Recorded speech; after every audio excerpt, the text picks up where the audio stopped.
ছেলে ইসরায়েলে গিয়েছে প্রশিক্ষণ নিতে, কিন্তু কে জানতো দুদেশের যুদ্ধের মাঝে এভাবে আটকে পড়বে সে।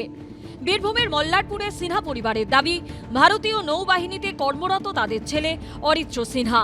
বিশেষ প্রশিক্ষণের জন্য তাকে ভারত সরকারের তরফে পাঠানো হয়েছে ইসরায়েলে। অরিত্র ফেরার সময়ই ইরান ইসরায়েলের মধ্যে যুদ্ধের পরিস্থিতি তৈরি হয়। তার জেরে বাতিল হয়ে গেছে তার বিমান। এখন ছেলের কথা মনে পড়তেই চোখে জল আসছে অরিত্রর মায়ের। ইন্ডিয়ান নেভির লেফটেন্যান্ট অফিসার, ও এখন 1.5 মাসের জন্য হচ্ছে ট্রেনিংয়ে গেছে ইসরায়েলে। 18তে ট্রেনিংয়ে ঢুকেছিল, 2022 থেকে চাকরি করছে ইন্ডিয়ান নেভিতে, ভাইজ্যাগে পোস্টিং। 1.5 মাস হলো ট্রেনিংয়ে পাঠিয়েছে ওকে ইসরায়েলে। দিয়ে এখনও ওখানেও আটকে আছে। ওর 20 তারিখে রিটার্ন ডেট ছিল, কিন্তু টিকিটটা ক্যান্সেল হয়েছে। মানে ইরান আর ইসরায়েলের যুদ্ধের জন্য মানে ওকে টিকিটটা ক্যান্সেল হয়েছে। নিশ্চিন্তে ঘুমোতে পারছি না, মানে ঘুম ভেঙে যাচ্ছে, হঠাৎ করে ঘুম ভেঙে যাচ্ছে।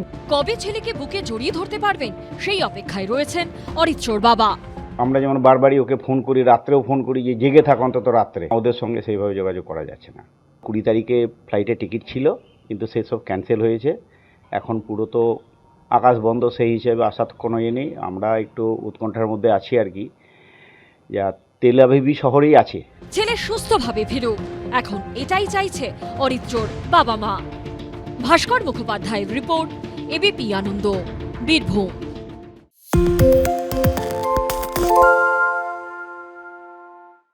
পালিয়েছে তাই নাকি? রাত্রে বাংলা গুজব চায় না, বাংলা খবর চায়। বাংলা খবর, বাংলার খবর। শুনতে পাচ্ছি না, বল না। আরে 10 টাকাটা ব্যাপার নয়, আজকে 40 টাকা দিচ্ছি, কারণ 40 টাকা। বাংলা গলাবাজি চায় না, বাংলা খবর চায়। বাংলা খবর, বাংলার খবর। বাংলা ঝামেলা চায় না, বাংলা খবর চায়। বাংলা খবর, বাংলার খবর। বাংলা চেঁচামেচি চায় না, বাংলা খবর চায়। বাংলা খবর, বাংলার খবর। আরে চাটা দে। এই আমার একটা চা দেন। কি হলো আমারটা?